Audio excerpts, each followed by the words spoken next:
नमस्कार, आप सभी का हमारे यूट्यूब चैनल ज्ञानगंज में हम आज से पार्ट 2 भारतीय संविधान का भाग 2 स्टार्ट कर रहे हैं। भाग 1 हमने पूरा विस्तार से पढ़ लिया है। भाग 1 और भाग 2 की प्रैक्टिस सीरीज और पीवाईक्यू एक साथ आएंगे, ठीक। अलग से भाग 1 का नहीं करवाया गया है। क्यों? कारण ये रहा है कि अगर एग्जामों में देखा जाए, ठीक है, तो भाग 2 से क्वेश्चनों की संख्या कम रहती है। खास करके यूपीएससी जैसे एग्जाम में तो हमें नहीं लगता है कि पिछले 7-8 सालों में एक भी क्वेश्चन आया है नागरिकता से। डायरेक्ट तो नहीं ही आया है नागरिकता से क्वेश्चन। तो इससे जो है वही भाग 1 का देखा जाए तो एक बार समझ लेते हैं कि जहां जहां भर भी पॉलिटी, अगर कहीं भी जीएस का सेक्शन है और वहां पॉलिटी पूछी गई है, ठीक है ना, पॉलिटी जीएस में पॉलिटी का वेटेज, जहां भी जीएस रहेगा वहां पॉलिटी का वेटेज 15% से 20% रहेगा, ठीक है। ये फिक्स है। 15 से 20%, 20% से ऊपर भी जाता है कई बार क्वेश्चन। अर्थात अगर 100 क्वेश्चन आ रहा है किसी एग्जाम में, जैसे यूपीएससी का एग्जाम्पल लेते हैं, 100 क्वेश्चन आता है यूपीएससी में, सिविल सर्विस का एग्जाम्पल, ठीक है। सिविल सर्विस में कितने क्वेश्चन? 100 क्वेश्चन आते हैं जीएस से। उसमें अगर देखा जाए पॉलिटी का वेटेज 15 से 20 क्वेश्चन का रहता है। उसमें भी अगर जो मुख्य टॉपिक होते हैं वो होते हैं 15 से 20% में मुख्य विषय जो होते हैं,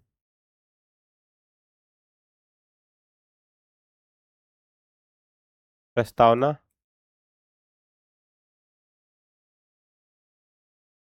इसके बाद मौलिक अधिकार,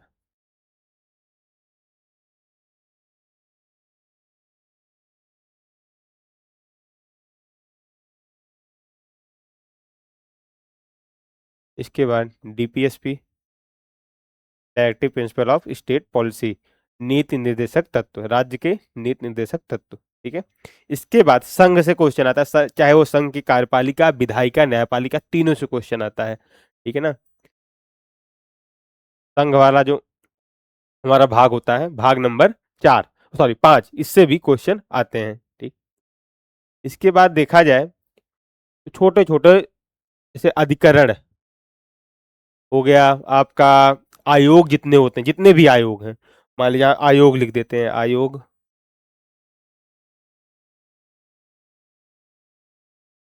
अधिकरण,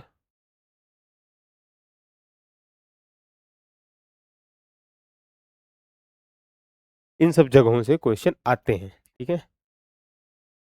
उसके बाद आपातकाल और संशोधन,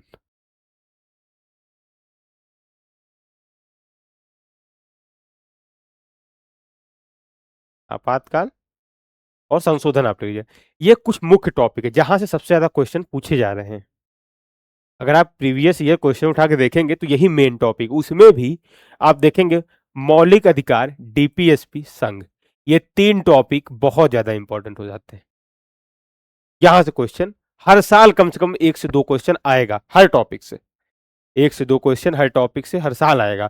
संघ से तो मिनिमम 2 से 3 क्वेश्चन, यूपीएससी की बात करें जहां 20 क्वेश्चन, हम मान के चल रहे हैं कि 20 क्वेश्चन जहां पे आ रहा है जीएस का, ठीक है ना, वहां पर इसकी चर्चा हो रही। 20 क्वेश्चन अगर जीएस का आ रहा है तो वहां पे संघ से कम 2 से 3 क्वेश्चन आएंगे ही आएंगे।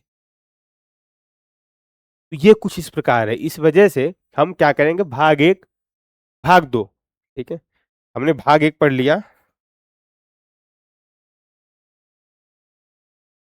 ऐसा नहीं कि भाग 1 इंपॉर्टेंट नहीं, जब हम मेंस में आंसर राइटिंग करते हैं या फिर वनडे एग्जाम जब देते हैं, वहां भाग 1 से कई प्रकार से डायरेक्ट आपको हो सकता है आर्टिकल ना पूछे, ठीक है, परंतु उसमें कई सारे हमने प्रावधान ऐसे देखे, जैसे कि प्रावधान अगर देखा जाए तो वहां पर इस राज्य का गठन किस वर्ष हुआ, ये बहुत इंपॉर्टेंट हो जाता है। कालक्रम के अनुसार उनको व्यवस्थित किया जाए, जब हम आपको पीवाईक्यू करवा रहे होंगे वहां आप देखेंगे कि कालक्रम के अनुसार से उनका पूछा जाता किस समय ये पूर्ण राज्य का दर्जा प्राप्त किया, कब सिक्किम का विलय हुआ भारत में, ठीक है। ऐसे क्वेश्चन वहां पर पूछे जाते हैं। तो भाग 1 इंपॉर्टेंट है। भाग दो भी, और लेकिन अगर आप भाग एक भाग दो में हमसे दोनों में पूछेंगे इन दोनों में ज्यादा इंपॉर्टेंट कौन है, तो हम भाग एक कहेंगे। भाग दो से क्वेश्चनों की संख्या कम रहती है, लेकिन फिर हम बता रहे हैं भाग एक और भाग दो क्वेश्चनों की संख्या भले से कम रहती है। व्यवहारिक जीवन के लिए, पॉलिटी समझने के लिए भाग एक और भाग दो बहुत ज्यादा इंपॉर्टेंट, महत्वपूर्ण हो जाते हैं। ठीक है, आज शुरू करते हैं हम आपका भाग दो। भाग दो किससे संबंधित है? नागरिकता संबंधित है। भाग दो नागरिकता से संबंधित है। ठीक है, अनुच्छेद कौन कौन से? 5 से 11। संख्या में देखा जाए तो पीछे कितने हो जाएंगे, आपको काउंट करिएगा आप, 7 हो जाएंगे। ठीक, टोटल 7 रहेंगे आपके। कितने? 7। आप काउंट करके देखिएगा। उसमें से भी जो नागरिकता से संबंधित बात करते हैं, नागरिकता संविधान के लागू होते समय नागरिकता कैसी रहेगी, जिस समय हमारे यहाँ संविधान लागू हो रहा है उस समय की बात करते हैं, तो वो 6 है। वहीं संविधान लागू होने के बाद अगर कोई व्यक्ति या हमारा देश अब आजाद करीब 1950 1952 या उसके बाद हमारे देश में नागरिकता अगर किसी को प्राप्त करनी है, कोई विदेशी इंसान है उसको अगर नागरिकता प्राप्त करनी है, तो इसकी चर्चा हमारे संविधान में नहीं की। इसके लिए कह दिया गया कि संसद आर्टिकल 11 के माध्यम से स्टार्टिंग के 6 संविधान लागू होते समय कौन कौन नागरिक रहेगा उसकी बात करता है। वहीं 7वां जो है, जो कि आर्टिकल 11 आता है, वो मुख्य रूप से चर्चा करता है कि किसी व्यक्ति को, कोई विदेशी, उसको भारत की नागरिकता कैसे मिल सकती है, वो भारत की नागरिकता कैसे प्राप्त कर सकता है, या किसी व्यक्ति की नागरिकता की समाप्ति करनी है। एक तो वे स्वेच्छा से त्याग दे, ठीक है, खुद से परित्याग कर दे। एक होता है किसी दूसरे देश की नागरिकता ग्रहण करता है, स्वतः भारत की नागरिकता समाप्त हो जाती है, नागरिकता की समाप्ति। एक होता है नागरिकता से वंचित कर देना, कोई धोखाधड़ी करता है, विदेशी राज्य का जो है सहायता, विदेशी मतलब दुश्मन राज्य का, दुश्मन देश की सहायता करता है युद्ध के समय, तो ऐसे कुछ समय है जहां पे नागरिकता की समाप्ति भी होती है। चलिए एक एक करके हर एक आर्टिकल को देखते हैं। पहले स्टार्टिंग का 6 देखते हैं कि हमारे संविधान में नागरिकता प्राप्ति करने के कौन कौन से प्रावधान किए गए थे। उससे पहले यहाँ कुछ लिखा गया, भारतीय संविधान का भाग 2 अनुच्छेद 5 से 11 तक है, जो नागरिकता से संबंधित प्रावधानों का वर्णन करता है। इसमें मुख्य रूप से यह बताया गया है कि संविधान के प्रारंभ 26 जनवरी 1950 के समय कौन भारत का नागरिक था, और संसद को भविष्य में नागरिकता से संबंधित कानून बनाने की शक्ति देता है। तो अगर यहां तक देखा जाए, संविधान के प्रारंभ के समय कौन भारत का नागरिक था, तो आर्टिकल नंबर साइड में लिख दे रहे हैं आपको, 5 6 7 8 9 10, ये 6 आर्टिकल ये डिसाइड करते हैं। वही संसद को भविष्य में नागरिकता संबंधित कानून बनाने की शक्ति जो है, ये आर्टिकल नंबर 11 से मिलती है। इजी ट्रिक है याद करने की। अब एक एक करके समझे, उससे पहले नागरिकता संबंधित थोड़ी और चर्चा कर लेते हैं। जैसे हमारा देश आजाद हुआ, अब जो आर्टिकल में प्रावधान किए गए ना, वो इसी कहानी से कहीं ना कहीं आपको खुद से गेस करिए कि आर्टिकल में किस तरह की बातें लिखी होनी चाहिए। अगर ये कंडीशन है तो आर्टिकल में हमें क्या लिखना चाहिए। अगर आप संविधान निर्माता होते तो आप आर्टिकल में किस तरह के प्रावधान करते हैं, फिर वही आप देखेंगे सेम प्रावधान आपको मिल जाए। जब हमारा देश आजाद हुआ उस समय 2 भागों में डिवाइड हुआ। अब ऐसे में ये आवश्यक हो गया था कि भारत का नागरिक कौन रहेगा, इसको या इसका निर्धारण किया जाए। सबसे पहला किया गया कि जो भारत में रह रहे हैं वो तो नागरिक होंगे ही।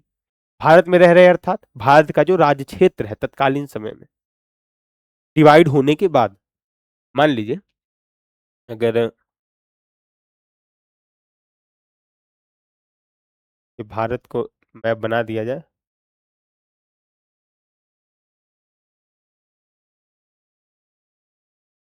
और यहाँ पाकिस्तान, यहाँ पर बांग्लादेश, पहले तो कंप्लीट भारत रहा होगा,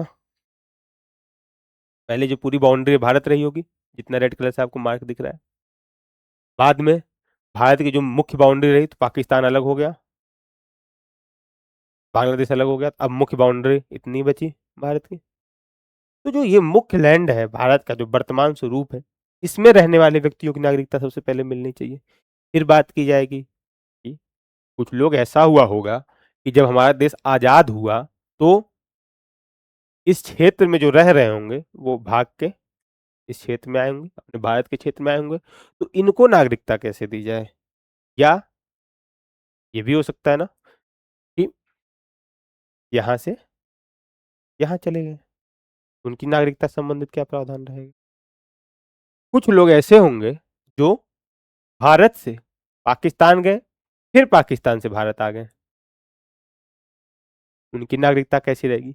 ये सिर्फ और सिर्फ पाकिस्तानी बांग्लादेश के संबंध में भी कहा जा रहा है, क्योंकि जब हमारा देश आजाद हुआ तब पाकिस्तान का मुख्य लैंड जो था वो पाकिस्तान, और बांग्लादेश भी उसका हिस्सा था। इसको पूर्वी पाकिस्तान कहा जाता था, ठीक है ना, पूर्वी पाकिस्तान, ये पूर्वी पाकिस्तान का हिस्सा था। क्या क्या देख लीजिए आप हुआ, एक तो इस क्षेत्र में कौन कौन से लोग रहेंगे, जो हमारा मुख्य लैंड है उसके नागरिकों को नागरिकता दी जाएगी, उसमें निवास करने वाले लोगों को नागरिकता दी जाएगी। दूसरा क्या होगा, पाकिस्तान से भारत आए। तीसरा क्या होगा, भारत से पाकिस्तान गए। फिर क्या होगा कि पहले तो भारत से पाकिस्तान गए, फिर उनका मन बदल गया, फिर भारत आ गए। चार तो आपका यही हो गया, बचा दो, वो भी दो, यहीं से आप गेस कर लेंगे। अभी देखते हैं आगे कैसे कैसे उसका है, ठीक है। उससे पहले कुछ और प्रावधान है जो समझ लेते हैं। नागरिकता एक ऐसी चीज है जिसको संविधान लागू कब हुआ था? 26 जनवरी 1950 को हमारा संविधान लागू हो गया था। तो नागरिकता एक ऐसा प्रावधान है या कुछ अन्य प्रावधान ऐसे हैं जो संविधान लागू होने से पहले ही अपना लिए गए थे। हमारे संविधान को अपनाया कब गया था? 26 नवंबर 1949 को, जैसा कि संविधान प्रस्तावना में उल्लिखित है हमारे, ठीक है। वैसे ही कुछ प्रावधान ऐसे थे, कुछ आर्टिकल ऐसे थे जो 26 जनवरी 1950 से पहले ही लागू हो गए थे। वे आर्टिकल कौन कौन से थे? आर्टिकल 5, आर्टिकल 6, 7, 8, 9, ये मुख्य रूप से किससे संबंधित हो गए? नागरिकता संबंधित। वहीं आर्टिकल नंबर 60, आर्टिकल नंबर 324 निर्वाचन आयोग संबंधित है। आर्टिकल नंबर 366, 367, ये सब जो है जरूरी नहीं कि 26 नवंबर को ही सब लागू हो गए थे, ये सब संविधान लागू होने से पहले लागू हुए थे। क्योंकि आप जब देखेंगे निर्वाचन आयोग, तो इसको जो है 24 जनवरी 1950 को लागू कर दिया गया। तो हम कह रहे हैं कि 26 जनवरी 1950 से पहले, है ना।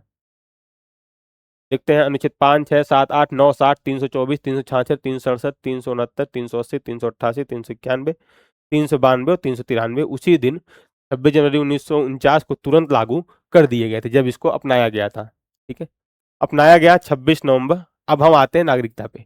इसको आप यहाँ पर और टॉपिक से हटके, परंतु क्वेश्चन इससे आता है। इसके अलावा क्वेश्चन एक जो बहुत ज्यादा इंपॉर्टेंट आता है कि कौन कौन से ऐसे आर्टिकल हैं जो सिर्फ और सिर्फ भारतीयों को प्राप्त है। जब अभी उस आर्टिकल पे आएंगे हम, हमने सब एक एक आर्टिकल को बताते चलेंगे, एक जगह टेबल आपको दे रहे हैं अभी आगे, ठीक है। तो अभी हम नागरिकता देख लेते हैं। नागरिकता क्या है? नागरिकता को अपनाया गया 26 नवंबर 1949 को, लागू हुआ। संविधान के अन्य प्रावधानों के साथ साथ यह भाग 26 जनवरी 1950 को पूरी तरह लागू हुआ। क्यों पूरी तरह लागू? कुछ प्रावधान ऐसे थे जैसे आर्टिकल 10 और 11, ये पूरी तरह लागू नहीं हुए थे। आर्टिकल 10 और 11 बाद में लागू हुए, ठीक है। नागरिकता भाग 2 को जल्दी अपनाने का मुख्य कारण यह था कि विभाजन के बाद देश में व्यापक अस्थिरता थी, और यह स्पष्ट करना अत्यंत आवश्यक था कि संविधान लागू होने के से पहले भारत के नागरिक कौन होंगे। समझ में आया ना क्यों इसको पहले लागू किया गया? लागू करने का कारण ये था, अस्थिरता थी, और साथ में मतदान का भी एक कारण था, और अराजकता, उसमें बहुत सारे दंगे भड़क रहे थे। तो ये सब क्लियर हो जाए भैया, कौन भारत का रहेगा कौन पाकिस्तान का रहेगा। आप लोग आपस में मत डिसाइड करिए कि हम भारत के रहेंगे हम पाकिस्तान के रहेंगे, अब संविधान डिसाइड कर देगा इसको, ठीक है। साथ में एक और फैक्ट है जिसको हम जब संविधान के स्रोत पढ़ रहे थे तब वहां पर हमने देखा था कि एकल नागरिकता का प्रावधान हम ब्रिटेन से लिए हैं, यूके से प्राप्त किए हैं, यूके से प्रेरित है। एकल नागरिकता, जब संविधान के स्रोत पढ़े तो वहां जितने पॉइंट थे सारे एग्जाम में पूछे जाते हैं। ठीक है, तो एकल नागरिकता का प्रावधान ब्रिटेन से लिया गया है। चलिए, अब एक एक करके हम आर्टिकल में क्या उल्लिखित है इसको देख लेते हैं। हमने आपको बता रखा है कि बेयर एक्ट आप उठाइए और बेयर एक्ट को भी देखते हुए चलिए कि उसमें क्या लिखा गया है। यहाँ पर बेयर एक्ट में जो लिखा गया है कि हम समरी उसको इजी लैंग्वेज में समझा दे रहे हैं। बेयर एक्ट आप देख लीजिएगा, उसमें एग्जैक्ट वो क्या लैंग्वेज लिखी गई है। ये पढ़ने के बाद हो सकता है आपको थोड़ा बहुत समझ में आने लगे। अगर ये नहीं पढ़ेंगे तो बेयर एक्ट की हवा नहीं लगेगी, खास करके नागरिकता में एक अक्षर समझ में नहीं आएगा। तो ये ध्यान से पढ़िए, फिर बेयर एक्ट एक बार देख लीजिएगा, गो थ्रू हो जाइएगा। ठीक है ना, बाकी उसको रटने की कोशिश मत करिएगा, समझने की कोशिश करिए, यहाँ समझिए वहां समझिए, ऑथेंटिकेट करिए इंफॉर्मेशन को। तो ऑथेंटिकेट करने का सबसे बेहतरीन तरीका है बेयर एक्ट, और गवर्नमेंट की वेबसाइट में डाउनलोड करने का तरीका आपको बता रखा है। ठीक है, और जब गवर्नमेंट की वेबसाइट से आप डाउनलोड करेंगे तो आप कहीं पे भी किसी एग्जाम में, परीक्षा में, अगर कोई आयोग किसी क्वेश्चन को उस बेयर एक्ट के अकॉर्डिंग नहीं मानता है तो आप उसके खिलाफ कोर्ट में केस कर सकते हैं। अनुच्छेद 5 क्या कहता है? संविधान के प्रारंभ पर नागरिकता, जिस समय संविधान लागू हो रहा है उस समय भारत का नागरिक कौन कौन रहेगा? मुख्य रूप से ये बात करेगा भारत के राज्य क्षेत्र के बारे में, भारत के मूल लैंड के बारे में। ठीक है, यह अनुच्छेद उन व्यक्तियों की पहचान करता है जो 26 जनवरी 1950 को भारतीय नागरिक बने। यह अस्थायी प्रावधान था जिसका उद्देश्य प्रारंभिक नागरिकता को परिभाषित करना था। ठीक है, कोई व्यक्ति भारत का नागरिक होगा यदि वह, यह आर्टिकल के माध्यम से कोई व्यक्ति भारत का नागरिक वही माना जाएगा जो जन्म द्वारा, उसका जन्म भारत के राज्य क्षेत्र में हुआ हो, यानी वह व्यक्ति खुद भारत में जन्मा हो। कब? 26 जनवरी 1950 का भी यहाँ उल्लेख किया गया, ये ध्यान रखिएगा। वह व्यक्ति भारत में जन्मा हो वंश द्वारा, उसके माता या पिता में से कोई भारत के राज्य क्षेत्र में जन्मा हो, यानी भले ही वह व्यक्ति जन्म से विदेशी हो, जन्म विदेश में हुआ हो, लेकिन उसके माता पिता भारत में से कोई एक भारतीय था। कहना क्या चाहता है कि कोई एक ऐसा व्यक्ति जिसके माता पिता भारत के नागरिक रहे हो, भले ही वो विदेश में जन्मा हो। पहली तो कंडीशन आपकी ये है कि आप भारत में जन्मे, आप अपने आप को रखिए कि आप भारत में जन्मे। मान लीजिए कि आप कहीं विदेश में जन्मे, ठीक है, जिस समय आपका जन्म हुआ उस समय आपके माता पिता घूमने गए हुए थे ब्रिटेन में और आपका जन्म वहां हुआ, परंतु आपके माता पिता नागरिक कहाँ के हैं? भारत के नागरिक हैं। तो ऐसी स्थिति में आप भारत के नागरिक हुए, आर्टिकल 5 कहता है। ठीक है ना, ये फिर बता रहा हूँ कि 26 जनवरी 1950 के समय की बात कर रहा है। निवास द्वारा, यह वह संविधान के प्रारंभ से ठीक पहले कम से कम 5 वर्ष तक भारत में साधारण तौर पर निवास कर रहा हो। यह उन लोगों के लिए था जो भारत में लंबे समय से रह रहे थे लेकिन शायद उपर्युक्त दोनों श्रेणियों में नहीं आते थे। समझे आप कहना क्या चाह रहा है? जब हमारा संविधान उस समय लागू हो रहा था उस समय बहुत से ऐसे विदेशी लोग भी रहे होंगे जो भारत के नागरिक, या माता पिता भी भारत के नागरिक नहीं रहे होंगे। भारत के नागरिक उस समय कैसे डिसाइड होगा? जो 1935 के अधिनियम के तहत भारत के नागरिक रहा। कोई कुछ विदेशी भी ऐसे रहे होंगे जो भारत में निवास कर रहे होंगे।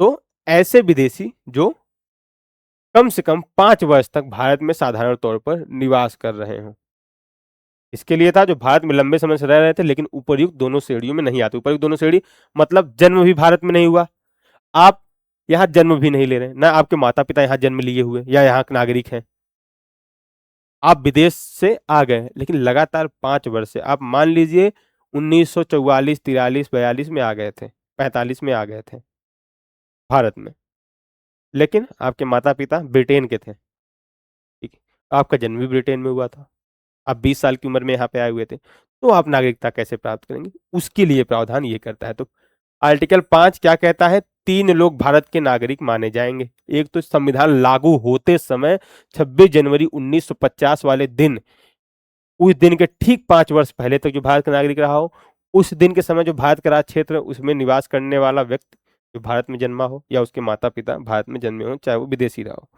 ध्यान दें, अनुच्छेद 5 नागरिकता प्राप्त करने का केवल एक तरीका बताता है जो संविधान के प्रारंभ के लिए मान्य था। इसके बाद नागरिकता संसद के कानून द्वारा नियंत्रित होती है। समझ गए मैं क्यों बार बार कह रहा हूँ 26 जनवरी 1950? 26 जनवरी 1950 के बाद किसी को अगर नागरिकता प्राप्त करनी है, कैसे?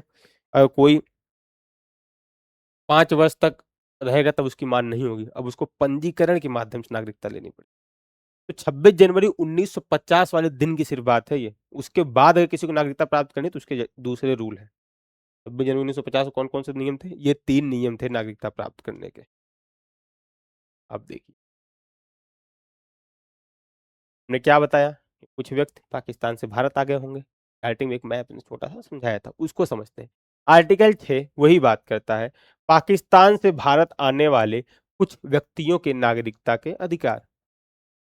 पाकिस्तान से भारत आ गए कुछ व्यक्ति, जो इनकी नागरिकता कैसी रहेगी? यह अनुच्छेद उन व्यक्तियों की नागरिकता से संबंधित है जो पाकिस्तान से भारत आए थे 19 जुलाई 1948। यह एक डेट आप ध्यान में रखिए आर्टिकल 6 के लिए। इसी के आधार पर आर्टिकल 6 पूरा निर्धारित है। 19 जुलाई 1948 की तिथि को एक महत्वपूर्ण सीमा कट ऑफ डेट माना गया है, जिसे परमिट प्रणाली लागू होने की तिथि भी कहा जाता है। परमिट प्रणाली लागू होने की तिथि भी किसको कहते हैं? 19 जुलाई 1948 को। परमिट क्या होता है? पास लेना, कहीं भी किसी दूसरे एरिया में जा रहे हैं, वहाँ की परमिट लाइसेंस चाहिए। जैसे पासपोर्ट अभी होता किसी विदेश में गए, तो वैसे परमिट था सीमा पार करने के लिए, तो परमिट लाइन की डेट इसको कहा गया है। ठीक है, तो 19 जुलाई 1948 के पहले जो लोग आ गए, 19 जुलाई 1948 के पहले ऐसे व्यक्ति जो पाकिस्तान से भारत आ गए, ठीक है, उनके बारे में आर्टिकल 6 का ए या एक कहता है, आर्टिकल 6 का ए ऐसे व्यक्तियों के लिए जो 19 जुलाई 1948 के पहले भारत आ गए थे। कहाँ से? पाकिस्तान से। यदि कोई व्यक्ति 19 जुलाई 1948 से पहले भारत आ गया है और वह या उसके माता पिता या दादा दादी, नाना नानी, आप जब देखेंगे पेयर एक्ट में, तो माता पिता, पितामह पितामही, दादा दादी को, और मातामह मातामही लिखा गया होगा बेयर एक्ट में इस तरह से। ठीक है, तो उसका मतलब नाना नानी हो जाएगा। तो माता पिता, दादा दादी या नाना नानी में से कोई भारत शासन अधिनियम 1935 में परिभाषित भारत में जन्मा था, तो वह व्यक्ति भारत का नागरिक बन जाएगा। ऐसे व्यक्ति आजाद कब हुआ देश हमारा? जो है 15 अगस्त 1947 को।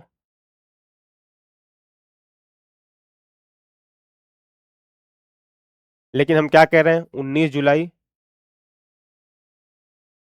1948।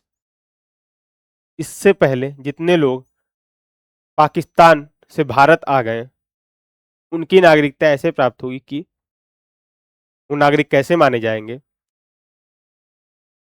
अब यहां पर भारत शासन अधिनियम 1935 में परिभाषित भारत, उस समय का भारत, मान लीजिए पाकिस्तान भी भारत का हिस्सा था, ये तो भारत है, ये बांग्लादेश है। ठीक है, तो 19 जुलाई सॉरी 1935 का जो भारत था वो पाकिस्तान और बांग्लादेश को समेटा हुआ भारत था।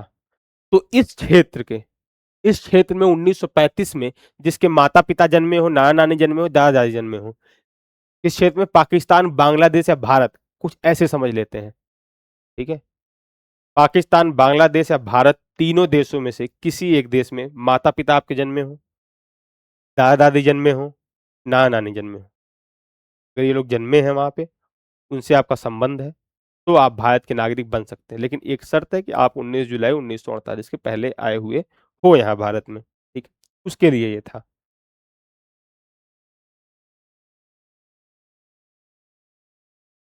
ठीक है, बशर्ते वह प्रवास की तिथि से साधारण तौर पर भारत में निवास कर रहा। अब वहीं आर्टिकल 6 का बी क्या कहता है? एक तो कह रहा है कि 19 जुलाई 1948 के पहले आए। अब 19 जुलाई 1948 के बाद ऐसे व्यक्ति जो पाकिस्तान से भारत आ गए थे, पाकिस्तान से भारत आए 19 जुलाई 1948 के बाद, पहले वाले हमने बताया, बाद वाले को देखते हैं क्या है। यदि कोई व्यक्ति इस तिथि को या इसके बाद भारत आया है उस डेट को भी, इस डेट को या इसके बाद भारत आया हो तो उसे भारत के नागरिक तभी माना जाएगा जब वह नागरिकता के लिए केंद्र सरकार द्वारा नियुक्त एक अधिकारी को आवेदन करे। कहा? भारत, अखंड भारत या पाकिस्तान, बांग्लादेश और भारत में जन्मा कोई ऐसा व्यक्ति जिसके दादा दादी नाना नानी कोई यहाँ के नागरिक रहे हो, वो 19 जुलाई 1948 पहले भारत आ गया तो नागरिक बन गया। दूसरा कह रहा है कि कोई ऐसा व्यक्ति जो 19 जुलाई 1948 के बाद भारत आया है, 1935 के अधिनियम के समय जो भारत था उसका हिस्सा रहा है, वो व्यक्ति केंद्र सरकार द्वारा नियुक्त एक अधिकारी को आवेदन करेगा। भारत, पाकिस्तान, बांग्लादेश का कोई ऐसा व्यक्ति जो 19 जुलाई 1948 के बाद भारत में आया, कहां से? पाकिस्तान से, वो एक अधिकारी के समक्ष आवेदन करेगा। वह अधिकारी अब जांच क्या क्या करेगा? वह अधिकारी जांच करेगा वह आवेदन करने से ठीक पहले कम से कम 6 महीने तक भारत में निवास कर चुका हो। अधिकारी ये जांच करेगा। दूसरी जांच अधिकारी क्या करेगा? वह या उसके माता पिता या दादा दादी नाना नानी में से कोई भारत शासन अधिनियम 1935 में परिभाषित भारत में जन्मा हो। तो ये दोनों शर्तें हैं, ये दोनों शर्तें पूर्ण करने वाला व्यक्ति, ठीक है ना, ये दोनों शर्त पूर्ण करने वाला व्यक्ति, ये शर्त तो हम देखे थे टाइप ए में भी थी, ये दोनों शर्त पूर्ण करने वाला व्यक्ति जो 19 जुलाई 1948 के बाद भारत आया पाकिस्तान से, वो केंद्र सरकार द्वारा नियुक्त एक अधिकारी के समक्ष आवेदन करेगा, तब वो भारत का नागरिक बन सकता है। आर्टिकल 6 ये कह रहा है। आर्टिकल 7 क्या कहता है? देखिए, सबसे ज्यादा नागरिकता पढ़ाने में दिक्कत भी होती है और सबसे ज्यादा कंफ्यूजन भी होती है। समझाने की कोशिश आपको आसान भाषा में की जा रही, उम्मीद है समझ में आ रहा होगा। अपनी समझ से हम समझा रहे हैं, अगर सामने कोई बैठा होता उसको समझ में ना आ रहा होता, वो पूछता, फिर मैं दोबारा उसको समझाने की कोशिश करता है। ऐसे तो हमें लग रहा है कि हाँ हम समझा रहे हैं, आपको समझ में आ रहा है। बाई चांस अगर किसी को नहीं समझ में आ रहा है तो वो कमेंट में बता देगा कि नागरिकता का ये तो अधिनियम या ये आर्टिकल समझ में नहीं आया। हम क्या करेंगे, एक बार जिस जिस दिन क्लास खत्म होगी नागरिकता की, उस दिन नागरिकता के सारे आर्टिकल को वन लाइनर, एक एक लाइन में क्या उसका प्रावधान है वो बता देंगे, थोड़ा और शॉर्ट करके बताने की कोशिश। सबसे ज्यादा इंपॉर्टेंट आप था जो स्टार्टिंग मैप बनाए थे कि तरीका क्या है। एक मान लीजिए भारत है, ये पाकिस्तान है, एक भारत यहाँ के नागरिक हो गए, पहला टाइप हो गया। दूसरा टाइप आप मान लीजिए ये था आर्टिकल नंबर 6, और इसमें भी दो टाइप हो गए थे। पाकिस्तान से भारत आए 1948 से पहले, 19 जुलाई 1948 से पहले, 19 जुलाई 1948 के बाद। पहला टाइप ये था, दूसरा टाइप रेड कलर से, ठीक है। तीसरा जो आपका रहेगा, जो भी आर्टिकल 7 में हम देखेंगे, पाकिस्तान को प्रवास करने वाले व्यक्ति, ऐसे व्यक्ति जो भारत से पाकिस्तान चले गए। 3 टाइप हो गया ये आपका। एक टाइप और देखते हैं। इसके बाद जब आएगा, एक बस ठीक है, भारत मूल के व्यक्तियों ने नागरिकता अधिकार जो भारत के बाहर रह रहे हैं, ठीक है। एक तो है कि पहले यहाँ पर आया, फिर यहाँ से वापस भी चले गए, इनकी भी चर्चा अभी हो। चलिए आर्टिकल 7 देखते हैं। ये चित्र या ये फिगर आप याद रखिएगा दिमाग, इसी आधार पर सारे आर्टिकल रहेंगे आपके। अनुच्छेद 7 क्या कहता है? पाकिस्तान को प्रवास करने वाले व्यक्तियों के नागरिकता के अधिकार। यह अनुच्छेद उन लोगों से संबंधित है जिन्होंने अस्थायी रूप से पाकिस्तान जाने का निर्णय लिया था लेकिन बाद में भारत वापस लौट आना चाहे। अस्थायी रूप से पाकिस्तान गए थे, बाद में भारत वापस आ गए, कहे पाकिस्तान में मजा नहीं आ रहा है। अस्थायी मतलब कि पहले चले गए थे, मान लीजिए 1942 में चले गए थे, डिवाइड हुआ भारत, या फिर जो है 1947 में चले गए, डिवाइड हुआ भारत, उससे संबंधित प्रावधान करता है। मुख्य नियम क्या है? कोई भी व्यक्ति जो 1 मार्च 1947 के बाद भारत से पाकिस्तान चला गया था, 1 मार्च 1947 के बाद भारत से पाकिस्तान चला गया, उसे भारत का नागरिक नहीं माना जाएगा। 1 मार्च 1947 के बाद भारत से पाकिस्तान चला गया था, उसे भारत का नागरिक नहीं माना जाएगा, ठीक है। उसी में जो दूसरा टाइप एक है, यदि वह व्यक्ति पाकिस्तान से पुनर्वास के लिए परमिट पर या अस्थायी रूप से लौटने की अनुमति पर भारत लौट आया है तो उसे अनुच्छेद 6 अर्थात 19 जुलाई 1948 या उसके बाद आने वाले व्यक्ति, ये जो प्रावधान था इसके तहत उसको नागरिकता दे दी जाएगी, खंड के तहत नागरिकता दी जा सकती है। इस स्थिति में उसे 19 जुलाई 1948 के बाद भारत आने वाले व्यक्ति माना जाता है, जिससे उसे नागरिकता के लिए पंजीकरण करवाना अनिवार्य हो जाता है। आर्टिकल 6(2) के तहत ये पंजीकरण करवाएगा। ठीक है, 1 मार्च 1947 के बाद, ये भी डेट आप याद रखिएगा। महत्व देखते हैं, यह प्रावधान भारत की तत्कालीन संप्रभुता को बनाए रखते हुए विभाजन के कारण उत्पन्न जटिल मानवीय परिस्थितियों को संबोधित करता है। चलिए, आर्टिकल नंबर 8 क्या कहता है? भारतीय मूल के व्यक्तियों के नागरिकता अधिकार जो भारत के बाहर रह रहे हैं। भारतीय मूल के व्यक्ति जो भारत के बाहर रह रहे हैं, ओवरसीज इंडियन, यह उन व्यक्तियों के लिए है जो विदेश में रह रहे थे लेकिन वे भारतीय मूल के थे और उन्हें भारतीय नागरिकता देने का इरादा था। भारतीय मूल के थे, हमारे देश के थे, परंतु वो विदेशों में मान लीजिए कमाने चले गए थे। जब हमारा देश आजाद हुआ उस समय की बात ये कर रहा है, अभी की बात नहीं। जब देश आजाद हुआ, जिस समय हमारा संविधान लागू हो रहा था, उस समय कुछ व्यक्ति ऐसे रहे होंगे जो विदेशों में भी कमा रहे होंगे, कमाने गए रहे होंगे, उनकी बात ये कर रहा है। ठीक है, व्यक्ति भारत के नागरिक होगा यदि वह या उसके माता पिता या दादा दादी नाना नानी में से कोई अविभाजित भारत में जन्मा था और वह उस देश में भारत के राजनयिक या कौंसलीय प्रतिनिधि द्वारा भारत के नागरिक के रूप में पंजीकृत कर लिया गया। अर्थात हम अपना लेते हैं एग्जांपल कि हम पाकिस्तान, जो आज का पाकिस्तान उसमें भारत का हिस्सा था, पाकिस्तान में जन्मे थे, लेकिन हम कमाने चले गए थे 1944 में ही, ब्रिटेन कमाने चले गए और फिर हम 1952 में वापस आ रहे हैं। अब हम नागरिक कहाँ के रहेंगे? क्योंकि जब हम 1944 में गए तब तो हम भारत से ही गए थे, क्योंकि पाकिस्तान भारत का हिस्सा था। अब हम वापस आए तो अगर हम भारत में शामिल होना चाहें तो उसके लिए क्या प्रावधान रहेंगे, वो यहाँ पर कहा गया है। ठीक है ना, तो हमारे माता पिता, दादा दादी, नाना नानी में से कोई अविभाजित भारत में जन्मा था और हम जाकर जो है, जो दूतावास हमारा बना था विदेशों में, वहां पर अपने आप को पंजीकृत करवा लिए। उद्देश्य क्या था? विदेश में रह रहे उन लोगों को भारत से जुड़ाव बनाए रखने का अवसर देना जो भारतीय मूल के थे। ये प्रावधान वर्तमान में एनआरआई और पीआईओ की आधुनिक अवधारणाओं का आधार है। मुख्य रूप से एनआरआई का आधार है। ठीक है ना, पीआईओ अलग चीज होता है। पीआईओ, एनआरआई और ओसीआई 3 चीज होते हैं। जैसे ही आर्टिकल खत्म होता है, आर्टिकल 11, उसके बाद हम तीनों में अंतर आपको बताते हैं। ठीक है, विदेशी राज्य की नागरिकता स्वेच्छा से प्राप्त करना। आर्टिकल 9 क्या कहता है? अगर कोई व्यक्ति स्वेच्छा से विदेशी राज्य की नागरिकता प्राप्त कर लेता है तो ऐसी स्थिति में, यदि कोई व्यक्ति स्वेच्छा से किसी विदेशी राज्य की नागरिकता प्राप्त कर लेता है तो उसकी भारतीय नागरिकता स्वचालित रूप से समाप्त हो जाएगी। भारत में एकल नागरिकता का प्रावधान है जो ब्रिटेन से लिया गया है, यही एक बहुत बड़ा कारण है। ठीक है, दूसरा, भारत में एकल नागरिकता है। कोई व्यक्ति केंद्र और राज्य दोनों का नागरिक नहीं होता, हर व्यक्ति सिर्फ और सिर्फ केंद्र का नागरिक होता है, भारत का नागरिक होता है।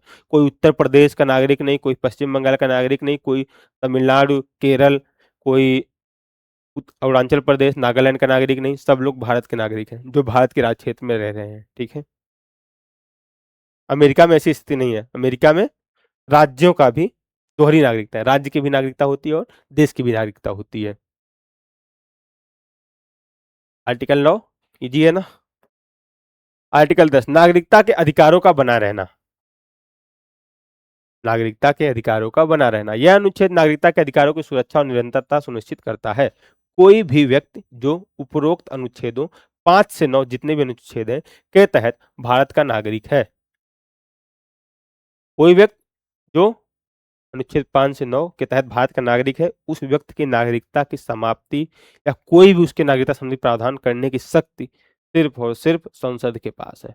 और संसद भी मनमानी नहीं कर पाएगी, सुप्रीम कोर्ट भी बैठी हुई है, ये भी बात ध्यान रखिएगा। और नागरिकता से संबंधित कोई संशोधन किसी व्यक्ति का करना है तो संसद को साधारण बहुमत की आवश्यकता पड़ती है, ये भी बात आप ध्यान रखिए। साधारण बहुमत। ठीक है। कोई भी व्यक्ति जो उपरोक्त अनुच्छेद 5 से 9 के तहत भारत का नागरिक है, वह संसद द्वारा बनाए गए किसी भी कानून के अधीन भारत का नागरिक बना रहेगा।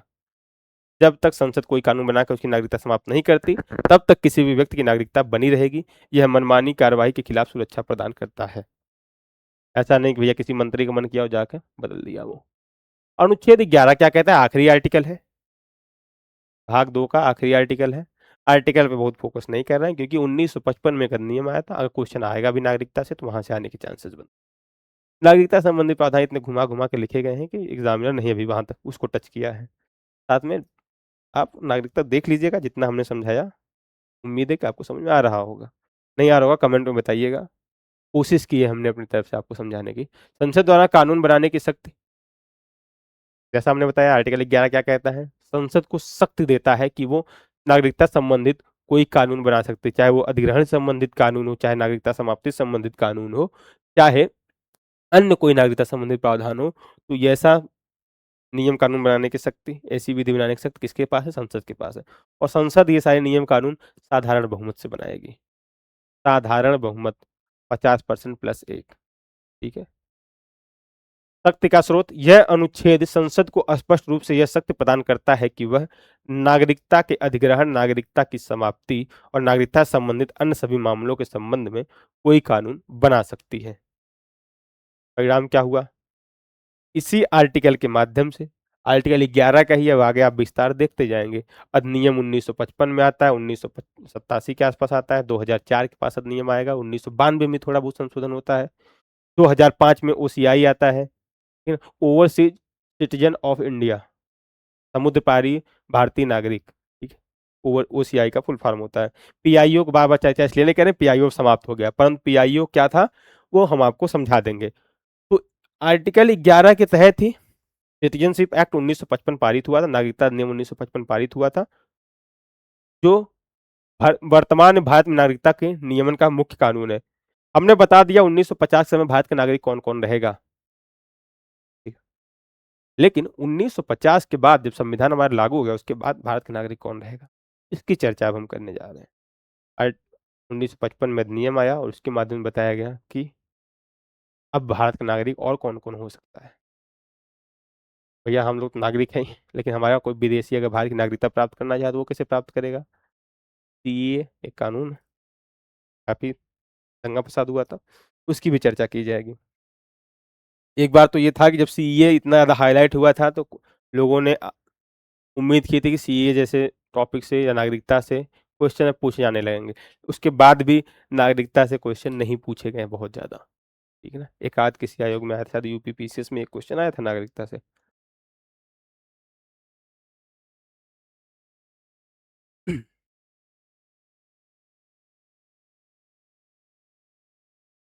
केवल भारत, हाँ देखिए एक और यहाँ पर थोड़ा टॉपिक से हम हट जाते हैं, काफी इंपॉर्टेंट भी पॉइंट है।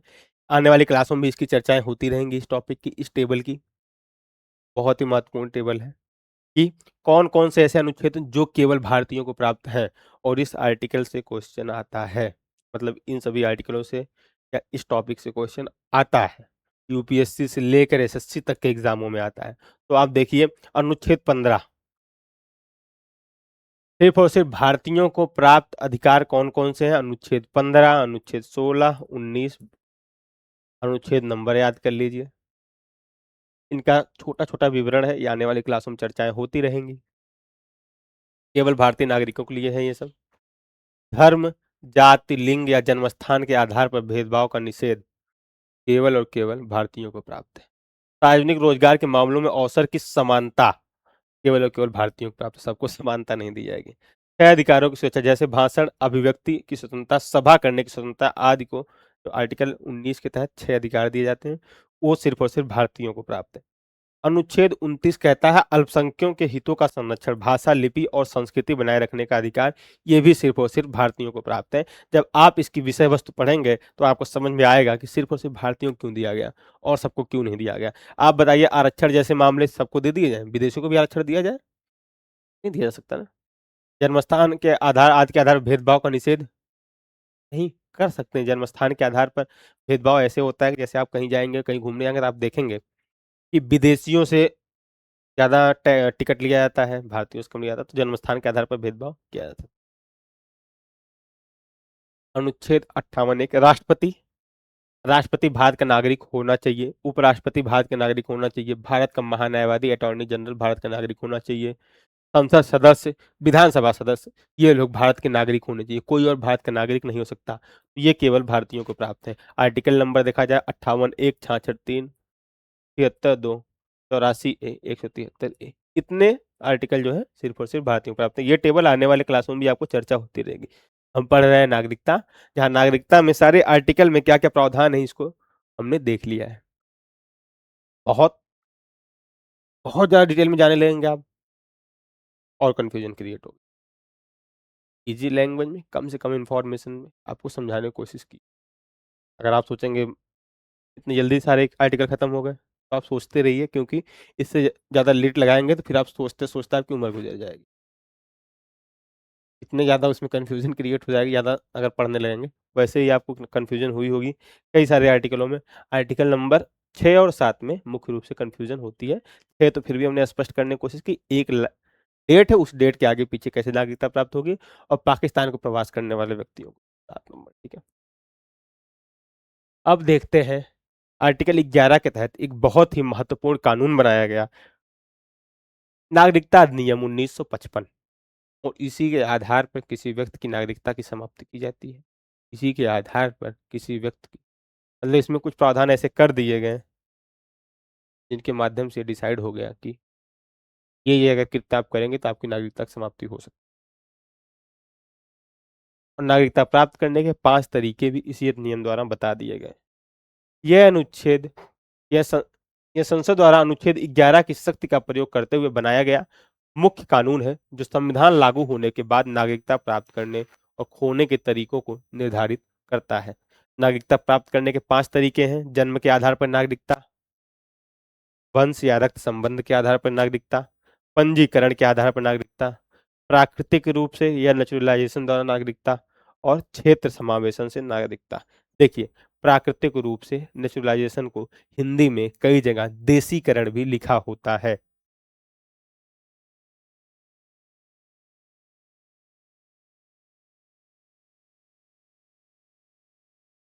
देसीकरण लिखा होता है हिंदी में। शुद्ध है इसका प्राकृतिक, देसीकरण नहीं रहता है। देसीकरण को इंग्लिश में डोमिसाइल कहते हैं। तो देसीकरण शुद्ध हिंदी नहीं है, फिर भी कई बुकों में देसीकरण ही लिखा गया है, और आयोग भी हो सकता है देसीकरण करके आपसे पूछ ले, परंतु यहाँ पे शुद्ध इसको ट्रांसलेट करके प्राकृतिक रूप से नागरिकता कैसे प्राप्त करती ये हमने लिखा हुआ है। देसीकरण भी आप कह सकते हैं, देसीकरण कहिएगा या जो भी कहिएगा वो आपके ऊपर निर्भर करता है। ये हमने यहाँ पे एक पॉइंट था बता दिया। परित्याग कैसे कर सकते हैं? नागरिकता खोने के तरीके क्या है? परित्याग है, समाप्ति है, और वंचित करना। अब हम क्या करते हैं, एक एक टॉपिक को समझते चलते हैं कि 1955 में जो नागरिकता प्राप्त करने के तरीके थे वो कौन कौन से थे, या 1955 के अधिनियम द्वारा जो तरीके बताए गए थे उनसे नागरिकता प्राप्ति एक्चुअल में कैसे होती।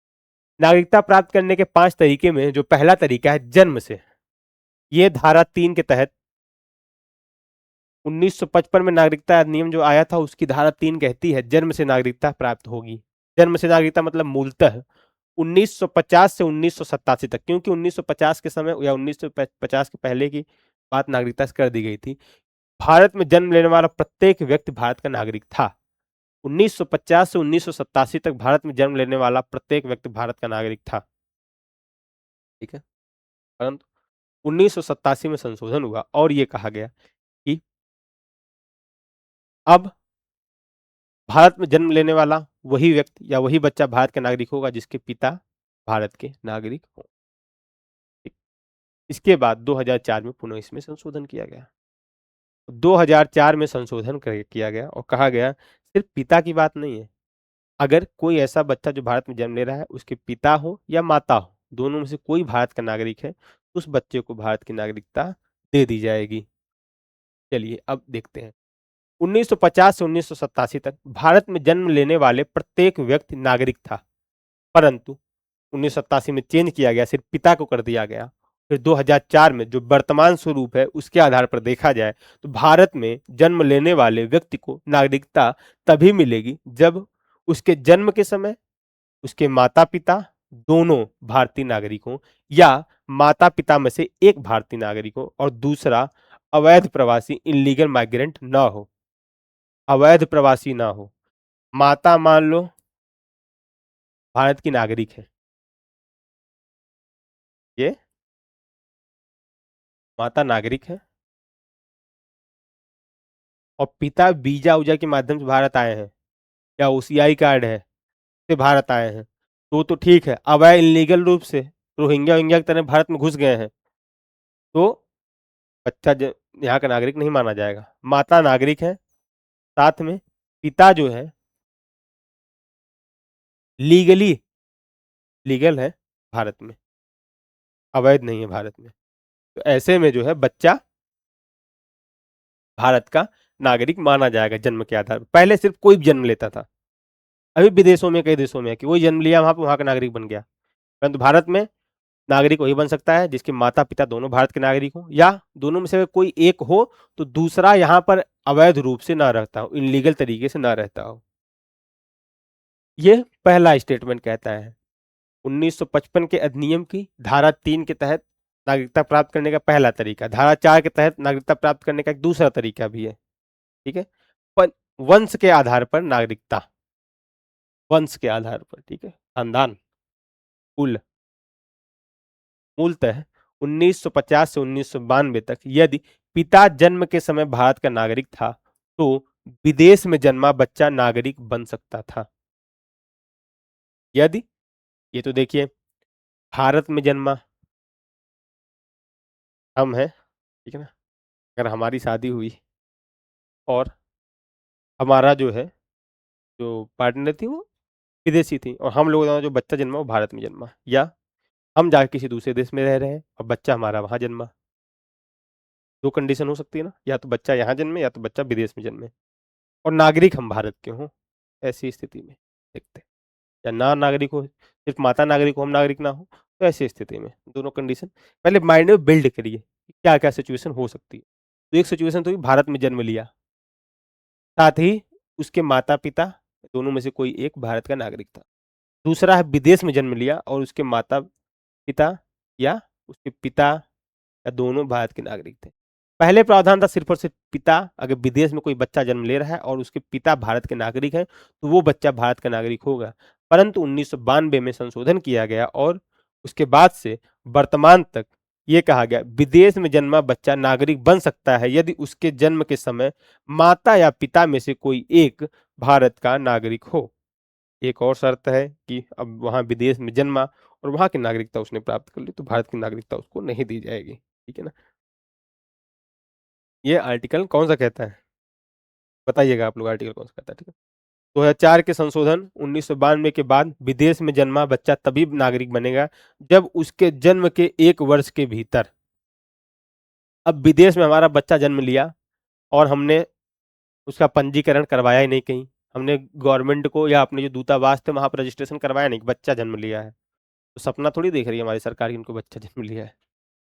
हमको 1 वर्ष के भीतर रजिस्ट्रेशन करवाना पड़ेगा, अगर हम नागरिकता उस बच्चे को भारत की नागरिकता देना चाहते हैं। 1 वर्ष के भीतर हमको अपने दूतावास या भारत सरकार के पास पंजीकरण करवाना पड़ेगा, तो वाणिज्यिक दूतावास में उसका पंजीकरण कराया जाए। ठीक है, ये तीसरा है, ये चौथा है। पंजीकरण से धारा 5 के तहत 1955 के अधिनियम में, नागरिकता अधिनियम में धारा 5 क्या कहती है, पंजीकरण से हम नागरिकता प्राप्त करते हैं। 5 आधार था, जन्म के आधार पर, वंश के आधार पर, पंजीकरण के आधार पर, प्राकृतिक रूप से, और प्राकृतिक रूप के अलावा चौथा क्या रहेगा, क्षेत्र समावेशन के रूप से। ठीक है ना, प्राकृतिक रूप से ही देसीकरण इसको कहते हैं, हमने ये भी बताया, तो आप लिख लीजिएगा देसीकरण।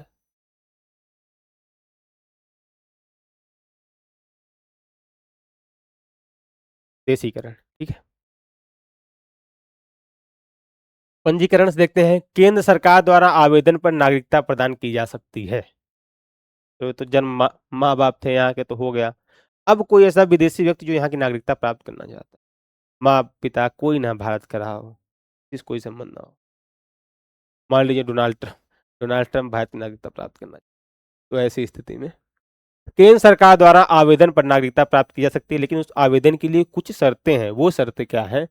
उसके लिए व्यक्ति तभी योग्य होगा जब आवेदन करने से पहले कम से कम 7 वर्ष तक भारत में साधारण निवासी होना चाहिए। ठीक है ना? ऐसा नहीं कि भैया वो मान लीजिए दूतावास जो राजदूत रहते हैं, अम्बेसडर रहते हैं जो दूसरे देश के हमारे यहाँ, वो भी तो यहाँ पे रहते हैं।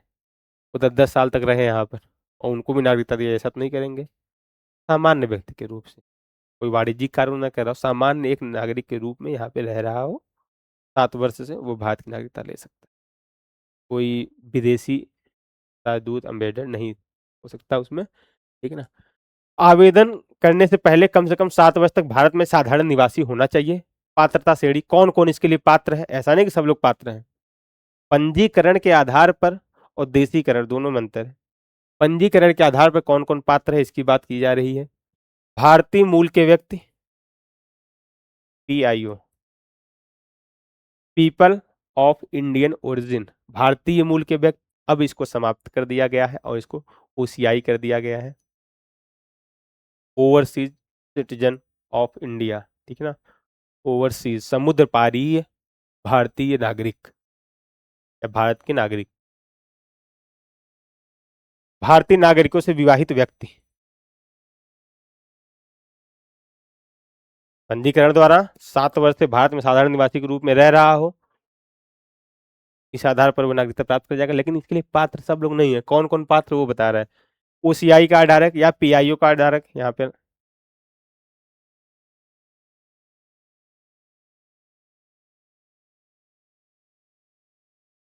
ओसीआई कार्ड धारक मतलब भारतीय नागरिकों से विवाहित। एक है ओसीआई कार्ड धारक के लिए 5 वर्ष, ओसीआई कार्ड धारक मतलब ओसीआई कार्ड प्राप्त किए हुए 5 वर्ष हो गया हो। ओसीआई कार्ड धारक व्यक्ति जो 5 वर्ष से भारत में रह रहा हो। ओसीआई एनआरआई एक बता ही देते हैं, इसके जस्ट बाद बता देते हैं आपको, भूल गए हम थोड़ा बताना आपको। ओसीआई कार्ड धारक प्लस 1 वर्ष आवेदन से पहले निवास किया हो। हमने आवेदन किया, हम ओसीआई कार्ड धारक हैं, 5 वर्ष से भारत में रह रहे हैं, 5 वर्ष से भारत में रह रहे हैं और आते जाते रहते हैं। आते हैं 1 महीने रहते हैं चले जाते हैं, आते 1 महीने रहते हैं चले जाते हैं, परंतु हम नहीं ले सकते अगर ऐसी स्थिति है। हम ओसीआई कार्ड धारक हैं, हम भारत आए और यहाँ पर रहें, अब तक यहाँ पर 1 वर्ष तक लगातार रहें, तब हम ऐसे योग्य, हम पात्र हो जाएंगे कि हम आवेदन करें। नहीं तो हम इस योग्य नहीं, एलिजिबिलिटी हमारी नहीं है। आदि कई सारे प्रावधान है जिसके माध्यम से हम योग्य हो जाते हैं। ठीक है? देशीकरण द्वारा नागरिकता कैसे प्राप्त की जा सकती है? यह उन विदेशियों के लिए है जो भारत में विशेष सेवा या योग्यता रखते हैं। देशीकरण या फिर इसको हम प्राकृतिक रूप से नेचुरलाइजेशन कहते हैं। आप देशीकरण को प्राकृतिक रूप से भी आए तो आप गलत नहीं करेंगे, देशीकरण कई जगह लिखा होता है। यह उन विदेशियों के लिए है जो भारत में विशेष सेवा या योग्यता रखते हैं। योग्यता क्या होनी चाहिए? कौन कौन योग्य है इसके तहत? आवेदक को पिछले 12 महीने से भारत में निवास करना चाहिए, पिछले 12 महीनों से लगातार भारत में निवास किया हो और आवेदन से पहले 14 वर्षों में से कुल 11 वर्ष तक भारत में निवास किया हो। मान के चलिए 2025 या 2026 लगने वाला है, तो 2026 सिंपल सा एग्जांपल लेते हैं। 2026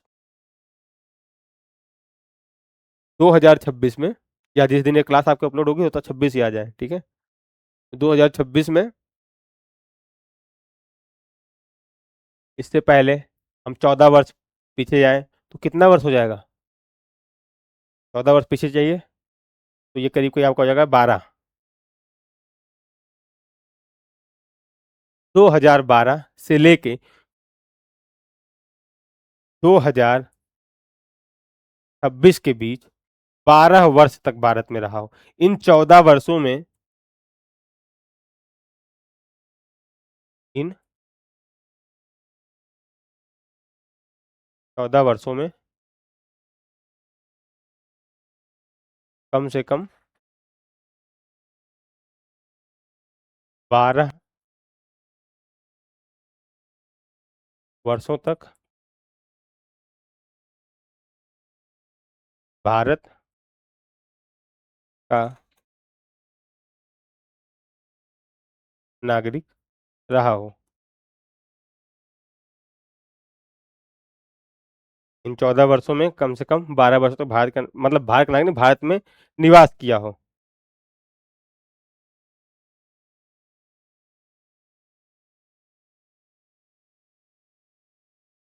भारत में निवास किया हो। ठीक है। परंतु इसके साथ जो दूसरी कंडीशन है, 2025 से 2026 तक लगातार भारत में रहा हो। ये आवश्यक है। ऐसा नहीं कि हम 2012 से 2024 तक यहाँ पर रहे, 2024 तक रहे, 12 वर्ष पूरा हो गया, हम सीधे यहाँ 2026 में नागरिकता मांग लिया, ऐसा नहीं होना चाहिए। 2025 2026 कंपलसरी है। ठीक है, ये भी होना अनिवार्य है।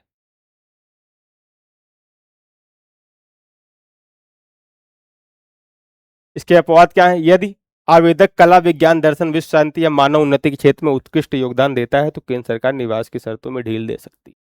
संसद के पास अधिकार है, किसी व्यक्ति को ढील भी दे सकती है। सीए कानून क्या था? संसद के पास अधिकार था, वो ढील दे कुछ लोगों को नागरिकता दे दी।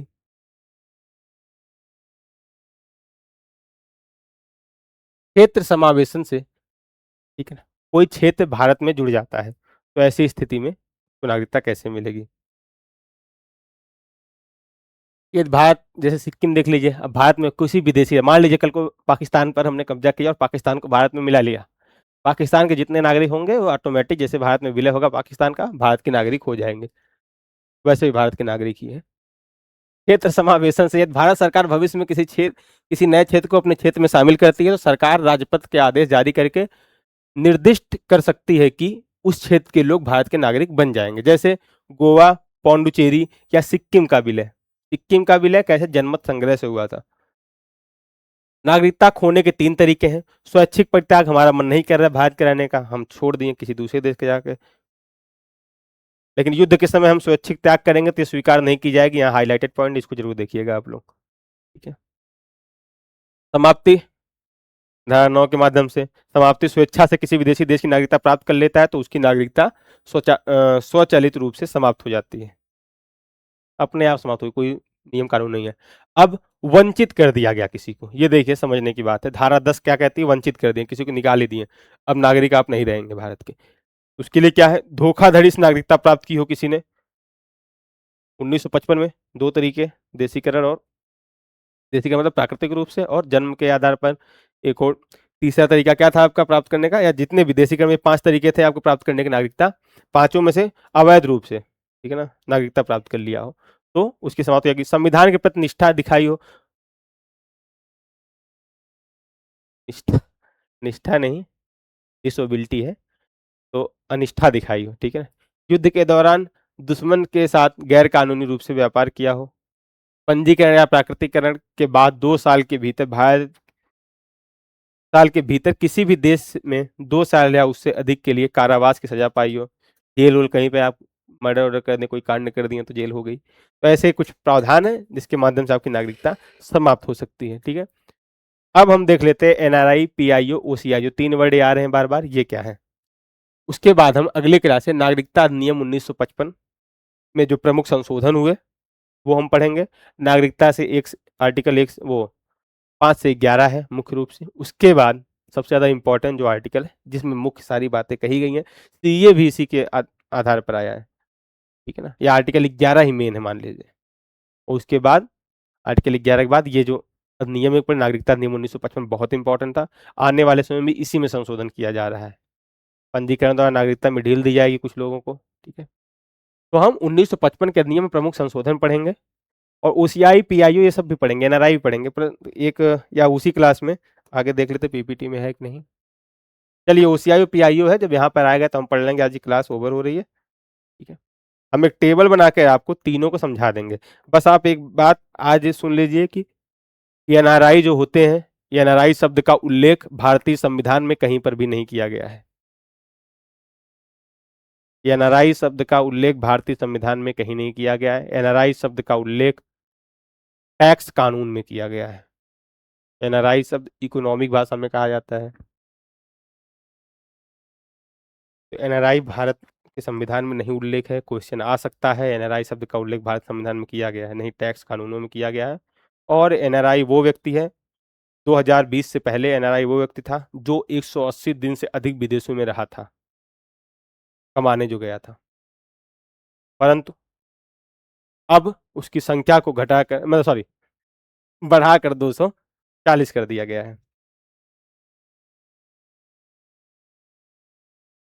तो एनआरआई कौन है? जो 282 दिन से अधिक भारत में रहा पहले, लेकिन अब 240 दिन से अधिक जो 2020 के बाद, मतलब सिंपल सा लैंग्वेज समझिए कि 240 दिन से अधिक जो विदेशों में रह रहा है वो एनआरआई है, भारतीय व्यक्ति। ठीक है, बस इतना समझ लीजिए। बाकी एक पॉइंट जो बताएं, संविधान में उल्लेख नहीं है, टैक्स कानून में उल्लेख है। ये दो बातें इतना याद रखिए बस थोड़ा सा। बाकी सब कुछ आपको एनआरआई ओसीआई पीआईओ हम बताएंगे आपको अगली क्लास में। अगली क्लास में उन्हीं सब की चर्चा होने वाली है। ठीक है, धन्यवाद, मिलते हैं अगली क्लास में।